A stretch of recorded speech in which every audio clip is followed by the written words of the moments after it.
तो आगे सब लोग आवाज आ रही है? Yes sir. तो हम बता रहे थे कि मेन जो आपको क्वेश्चंस आते हैं इस टेबल से वो है वेरिएशन इन पीरियोडिक टेबल, यानी कि जब आप किसी भी इस मॉडर्न पीरियोडिक टेबल के किसी ग्रुप में ऊपर से नीचे आते हैं तो कौन कौन से प्रॉपर्टीज में क्या चेंज होता है। जब आप किसी पीरियड में लेफ्ट टू राइट जाते हैं तो उसमें प्रॉपर्टीज में क्या क्या चेंजेस होते हैं, उस पे क्वेश्चंस आते हैं। मतलब ये आपको इस एग्जाम में, बोर्ड एग्जाम में ऐसा क्वेश्चन रेयरली आता है कि आप मेनली पीरियोडिक टेबल के 5 प्रॉपर्टी लिखो या उसके 2 ड्रॉबैक्स लिखो। ऐसा क्वेश्चन रेयरली आता है, बहुत कम आता है। क्वेश्चंस क्या आएगा, आपको कुछ 4-5 एलिमेंट्स दे दिए जाएंगे टेबल के अलग अलग रोज और कॉलम्स में, और उनका बताया जाएगा किसका एटॉमिक साइज ज्यादा होगा, सबसे ज्यादा होगा, तो किसका मेटेलिक कैरेक्टर सबसे ज्यादा होगा, तो किसकी किसकी वैलेंसी सेम होगी। इस तरह से क्वेश्चंस आते हैं।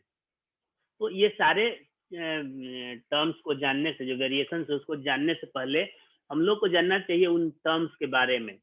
तो आपको सबसे पहला जो टर्म है वो वैलेंस इलेक्ट्रॉन, ये बता सकते हैं कोई वैलेंस इलेक्ट्रॉन किसको बोलते हैं? कई बार हम लोग क्लास में यस सर। डिस्कस किए हैं, 9th क्लास में भी बताए हैं।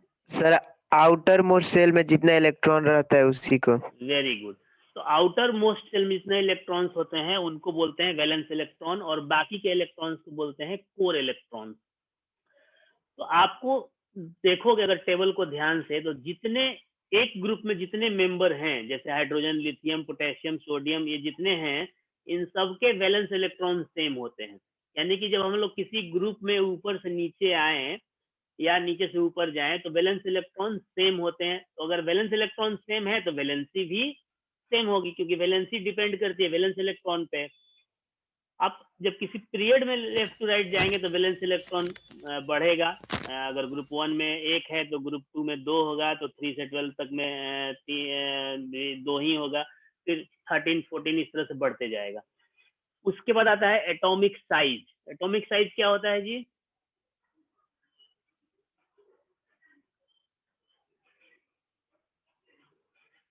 Anybody? Atomic size? Sir atom का सर रेडियस। यस, क्योंकि एटम स्फेरिकल होता है तो यहाँ पे एटॉमिक साइज का मतलब हुआ एटॉमिक रेडियस, यानी न्यूक्लियस से लेके आउटर मोस्ट सेल तक का जो डिस्टेंस है उस डिस्टेंस को बोलते हैं एटॉमिक रेडियस। तो एटॉमिक रेडियस ही एटॉमिक साइज के रिप्रेजेंट करता है।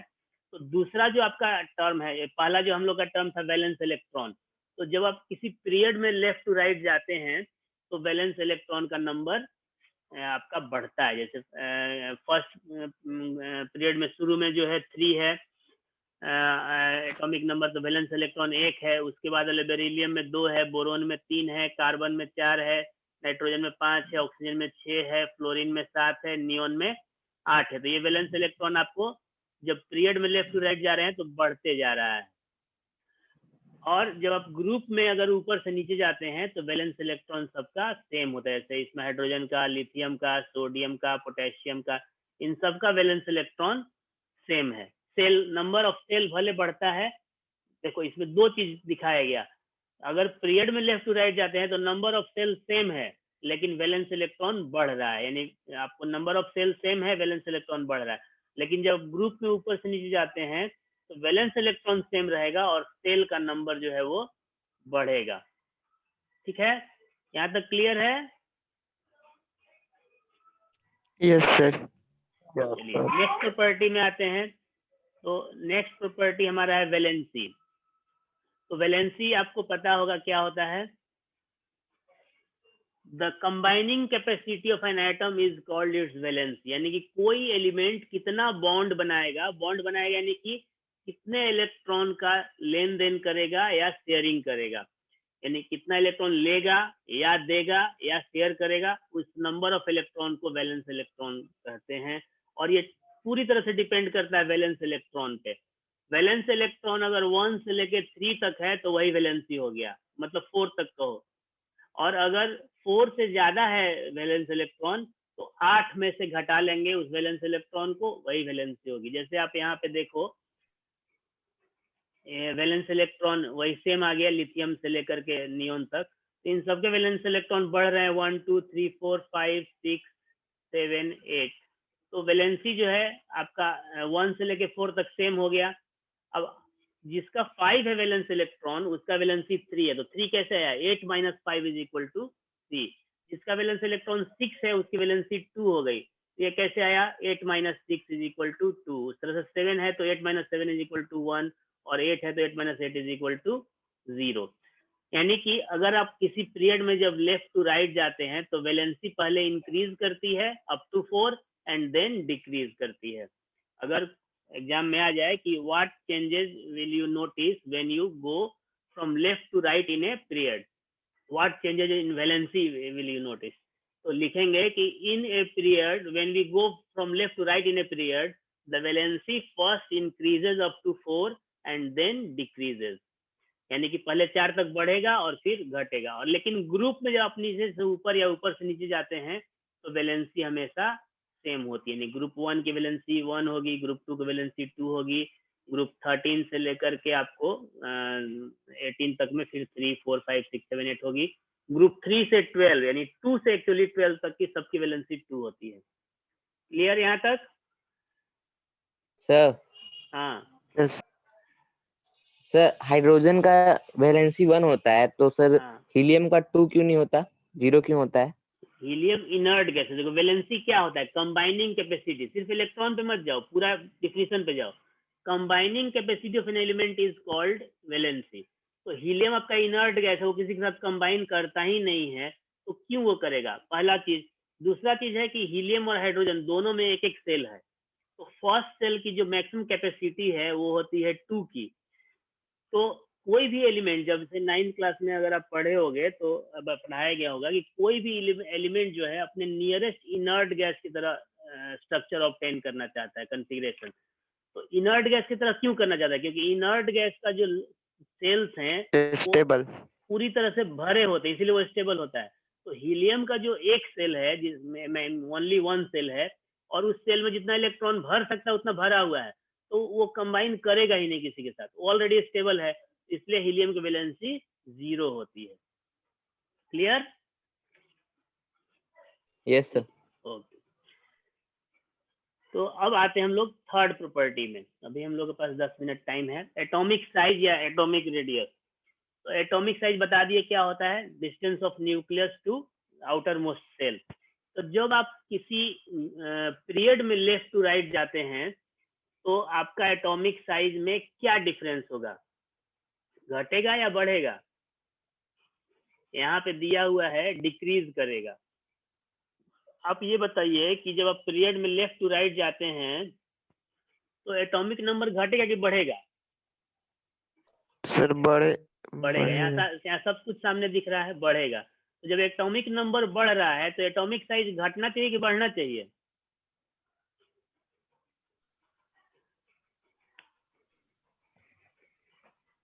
सर बढ़ना चाहिए। बढ़ना चाहिए। अब आपको इसके पहले बताया गया कि जब आप पीरियड में लेफ्ट टू राइट जाते हैं तो सेल का नंबर सेम होता है, सेल का नंबर घटता बढ़ता नहीं है। यानी कि ये जितने हैं लिथियम, बेरिलियम, बोरोन, कार्बन, ये सारे में 2 सेल हैं, मैक्सिमम 2 ही सेल हैं। तो अब आप ये समझो कि अगर एक सेल में 2 इलेक्ट्रॉन और 2 प्रोटॉन है, उनके बीच में अट्रैक्शन फोर्स ज्यादा होगा कि उसी एक सेल में अगर 8 इलेक्ट्रॉन और 8 प्रोटॉन को रख दें तब अट्रैक्शन फोर्स ज्यादा होगा? मेरा क्वेश्चन समझ में आ रहा है? एक कमरा है, मान लो, सेल भूल जाओ, एक कमरा है, उसमें 2 पॉजिटिव चार्ज और 2 निगेटिव चार्ज का चीज रखा गया है, और तो उसमें अट्रैक्शन फोर्स हो गया, एक केस हो गया। दूसरा केस है कि सेम कमरा में अगर हम लोग 20 पॉजिटिव चार्ज और 20 निगेटिव चार्ज को रख दें तो एटॉमिक ये जो अट्रैक्शन फोर्स है वो किस केस में ज्यादा होगा, 2 के केस में कि 20 के केस में? 20 के केस में। 20 के केस में ज्यादा होगा। तो जब अट्रैक्शन फोर्स ज्यादा होगा तो न्यूक्लियस और आउटर मोस्ट सेल अपने आप को ज्यादा फोर्स से अट्रैक्ट करेंगे, यानी कि श्रिंक होगा, थोड़ा बहुत माइनर श्रिंक आएगा साइज में, क्योंकि न्यूक्लियस ज्यादा ताकत से खींच रहा है इसके आउटर मोस्ट सेल को। तो जब श्रिंक होगा तो साइज क्या होगा, डिक्रीज करेगा। तो जब आप पीरियड में लेफ्ट टू राइट जाते हैं तो एटॉमिक नंबर बढ़ता है लेकिन सेल नंबर सेम रहता है, जिसके कारण अट्रैक्शन फोर्स बढ़ता है, और अट्रैक्शन फोर्स बढ़ने के कारण एटॉमिक साइज जो है वो डिक्रीज करता है। लेकिन इसमें ध्यान देना है कि इनर्ट गैसेस को काउंट नहीं करते हैं। इनर्ट गैस का जो केस है वो बिल्कुल अलग है, इसमें वंडरवाल फोर्स लगता है जो आपको 11 क्लास में पढ़ने को मिलेगा। लेकिन जब आप ग्रुप में ऊपर से नीचे जाते हैं तो आपका सेल का नंबर क्या होता है, बढ़ता है। तो आपका जो हाइड्रोजन है उसका मान लो स्ट्रक्चर इस तरह से हुआ, एक सेल वाला। अगर लिथियम में जाते हैं तो अब इसका 2 सेल का स्ट्रक्चर हो गया। फिर सोडियम में जाते हैं तो 3 सेल का स्ट्रक्चर हो गया, है ना। उस तरह से पोटेशियम में जाते हैं तो अब 4 सेल का स्ट्रक्चर हो गया। तब एटॉमिक साइज घटना चाहिए कि बढ़ना चाहिए?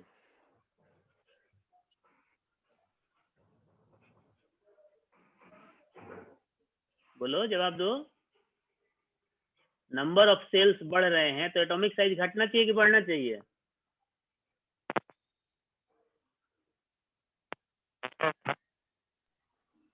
बढ़ना चाहिए। मंथक क्या पढ़ते पढ़ते हैं? क्वेश्चन पूछ रहे हैं, जवाब दो लोग सब। उत्तम क्या सो गया? उत्तम नो सर है। आप तो समझ में आ रहा है हम जो पूछ रहे हैं क्वेश्चन। एक सेल होगा तो साइज छोटा होगा, ऑब्वियस है। सेकंड 2 सेल होगा तो उससे बड़ा होगा, 3 सेल है तो उससे बड़ा होगा, 4 सेल होगा तो और बड़ा होगा। यानी कि नंबर ऑफ सेल बढ़ेगा तो एटॉमिक साइज ऑटोमेटिकली इंक्रीज करेगा। इंक्रीज है? करेगा, यस। तो चलो यहीं तक छोड़ते हैं। मेटेलिक करेक्टर और नॉन मेटेलिक करेक्टर कल देखा जाएगा,